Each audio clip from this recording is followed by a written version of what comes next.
Hello, everybody. I am one of your hosts, Scott, coming to you from Canada. Hello, Scott from Canada. I'm Andy in the UK. Good to see you, Andy. Welcome, everybody, to the T and Timbits podcast, Global Perspectives on Business Development to help you prosper. In the month of May, we are talking about closing the deal, making sure that we can get that signature. And of course, we have some opinions about that and making it probably not as sensational as I tried to make it sound there. What are you saying? I'm sure it's more sensational than we can even imagine. That's right. So we'll get to that. But before we do, would you like to enlighten us with some of your current musings, Andy? I would do. It's actually something I was thinking about when we were talking about this particular topic. It reminded me of an experience that towards the end of last year, sort of just after the summer, and I was working with a project logistics company in Northern Europe, and they were. They'd secured a contract with a manufacturer of wind turbine blades, and they had the role of actually shipping those out to Asia, and were partnering with the energy company that were building the wind farm out there. And so it was obviously a mutual beneficial thing, because the turbine manufacturer and the logistics company had a great opportunity to branch out into a new market, and the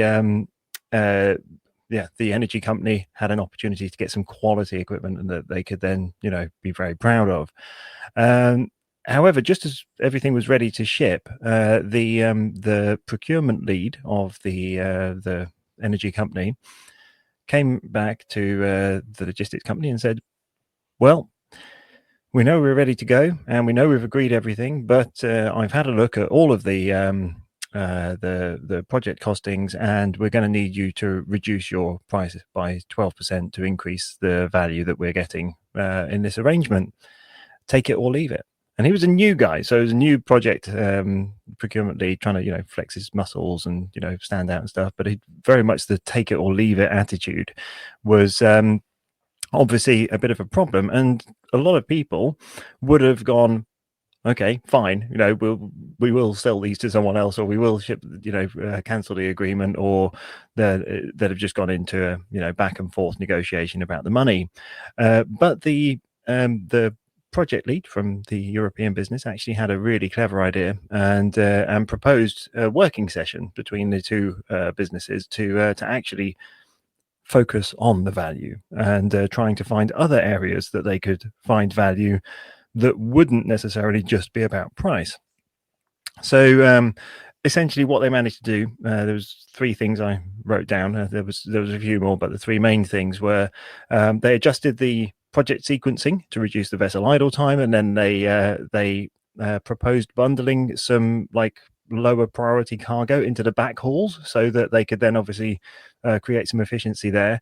And they also co-designed a dashboard that gave the leadership real-time visibility into the emission savings per shipment, and aligned that with their ESG reporting goals.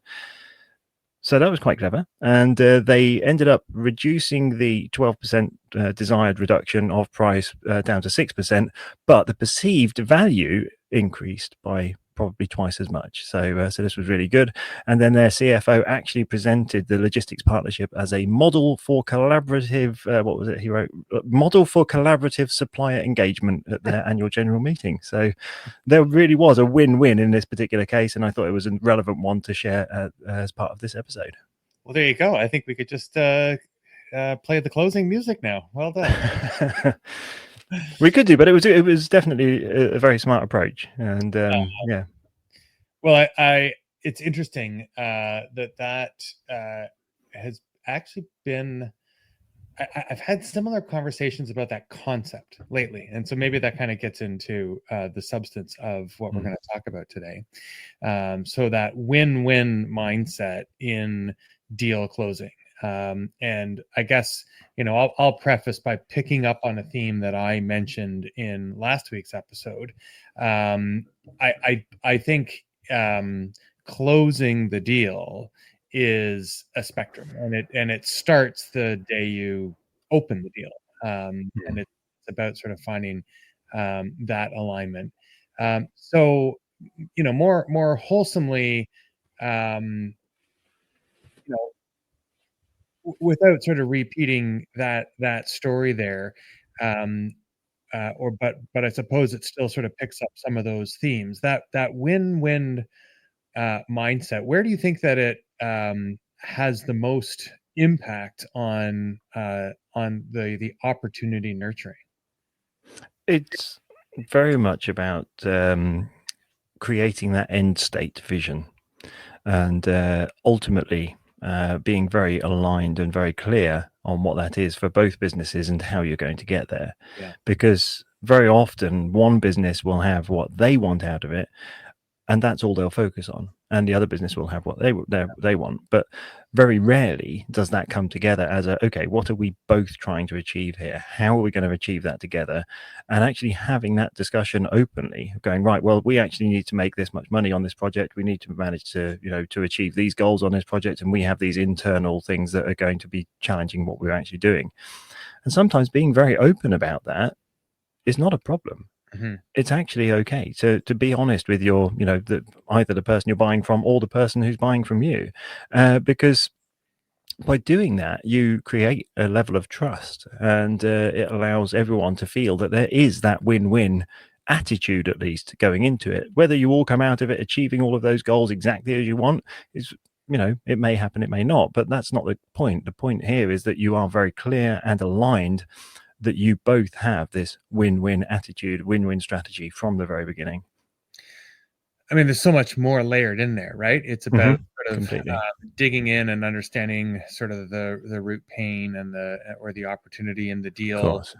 It's making sure that but I really like that, like making sure you're crystal clear on what that end vision is. I mean, in so many circumstances, I'm reflecting on some conversations that I've been in recently, where you start the conversation purely from you sell widgets and I want to buy a widget. In a deal that I was, recently had recently opened, which I very quickly closed. It was very evident that the other party was just shopping, like just looking at the sticker, just looking at the widget.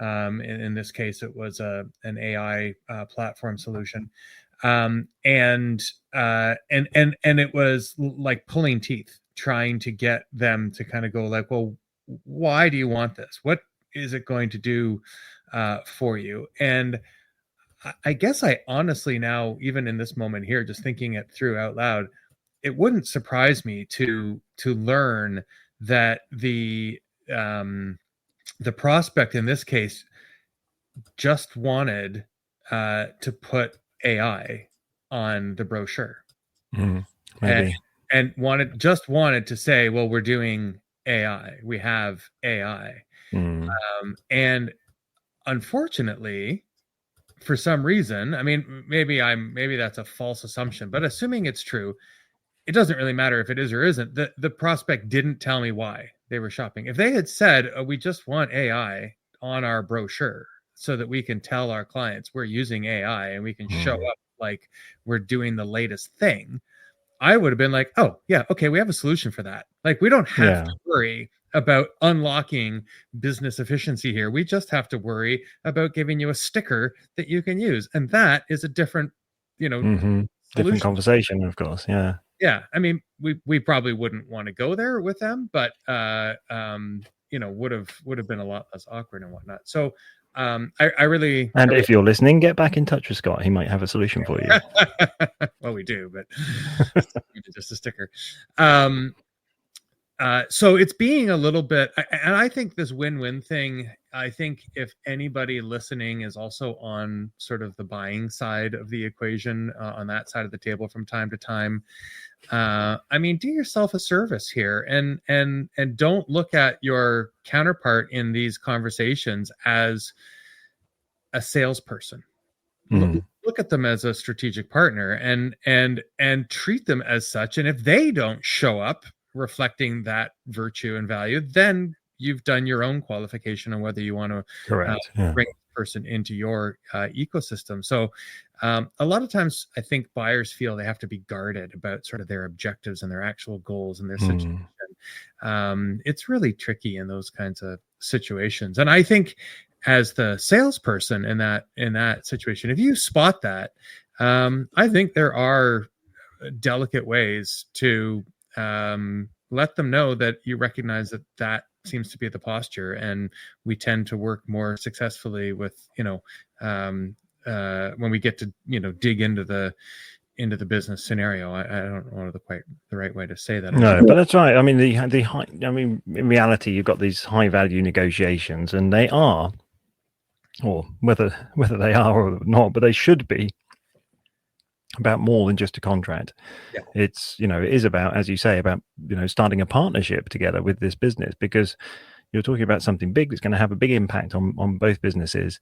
And, having that win-win mindset, it's about developing that long-term relation capital, I suppose, in a way, as well as, rather than just the short-term revenue goals. No, I like that also, because I think back to the point I made at the beginning, like this is closing the deal starts at the beginning of the conversation. And, if you don't look for the mutual win, if you just look for closing the deal, kind of like if you cut corners, if you compromise on quality, cost, just to get ink on paper, you might feel good about that, but I guarantee you, your business, your operations team, your project team, your delivery team is going to swear your name under their breath and in front of you. So the win-win has to be looking for the mutual fit, and being ready to practice some detachment here and back out of deals that don't have that shape. Yeah, and I think an important point here as well, for anyone listening who is going into these high value negotiations, it's very much about this transparency that we've said, and not about the gamesmanship. It's, the whole power plays and ego driven negotiations just don't work in this situation. People committed to win-win don't play zero-sum games. They, sort of lead with clarity, consistency, and candor, and you end up with something that works for everyone. But what is very important as well in all of this, even if you are going in with a win-win mindset and both businesses are very clear and put all their cards on the table, you then start negotiating and you start cutting it all up and going, oh, well, we need to take this bit out and you need to have more of that and so on. But that often happens before all of the potential sources of value have been explored. And so it's very important to do those brainstorming sessions. Take the time, like I said in the story, they got together, the operations teams, and came up with what do we need? What do we all need? Okay, well, how can we share some of that? And so sharing IP, sharing joint marketing, staggered payment plans, cross promotions, whatever it may be, that's going to bring extra value to both businesses, then make the most of it, because you're not, as we said, not doing this for short-term revenue. This is about long-term relationships. And so I'll just emphasize that point again as well. There's more in the deal than the exchange of monetary funds here. I like the point that you just made about the co-marketing and the recognition and the sort of benefit of belonging to each other's ecosystem. We have that in our contract by default, and I can definitely tell you now there are some scenarios where I either shouldn't have removed it at the client's request, or I should have said, well, actually that's kind of baked into our value exchange here, and I don't mind removing it, but there's going to be a slight adjustment to our rate, because that's going to diminish the value of the engagement to us, and that they might see it differently all of a sudden if they're then sort of pressured to consider it as a value that you've added into the engagement. No, and that reminds me of a good point as well when you talked about the contracts there, because very often, once you get to that point of actually signing the contract, you've negotiated the pieces and you've signed the contract, sometimes there's a lack of clarity on what good looks like and what success actually is. And so you may have this, we will cross collaborate, we will share stuff on social media together, we will do this, but has it been defined exactly how and what and how often and to what extent that will be the case? Because all very well having those words in there, but if you've not got actually some measurable KPIs that you're both living towards or working towards, then it's very hard and it becomes very fluffy, and it's very hard to then go back and say, well, you didn't do this, and they go, well, we did do that, but it might not have been to what you expected. And then that actually then creates a friction, and it takes away from the win-win attitude, which is a real shame. And that leads me on to my last point, because I think it's important as well, is that even if you go into this with a win-win attitude, you do the good negotiations and so on, there may be a time when you need to exit that relationship for some reason or another prematurely as part of the contract. So make sure that those things are also negotiated as part of the contracting process, and they're put in there, because if you can find I suppose like a professional disengagement mechanism or something maybe that preserves reputation, goodwill and everything else, then it means that you can continue to work together in the future. Even if that particular agreement didn't work out for whatever reason, it means that that door is not closed, and that's very important, and it is important to get those things in there from the beginning. And I'll just say, I mean, like in our situation, a lot of times there's like renewal dates, or there's very, the engagements are not terribly long, or I mean, they might last a year, maybe a bit more than that in some of the longer scenarios. So sometimes just having a time-bound engagement to begin with, and we used to not do it this way. Some of our engagements were perpetual, and it's like, well, we'll sign our contract and then we'll just be able to work together forever. But I've kind of insisted on inserting that end date so that it forces a conversation for renewal. If everything's going well, it's going to be perfunctory. We've done it with one particular client now for a few years running. It used to require me getting on a call every, on that anniversary, making sure things were going well, re-articulating sort of the value of the process and what's the right service level. And then we reached the milestone again last month, and my project manager said, oh, the client knows that the renewal is coming up, and they asked if we can just send it this time. They don't need to have a call. I'm like, perfect. Cool. And that I think has some value. Different scenarios for businesses, but yeah. No, but it's very valid. Thank you very much. I don't have anything else to bring to this at the moment that's not going to be treading over what we've already said. I love it. Yeah.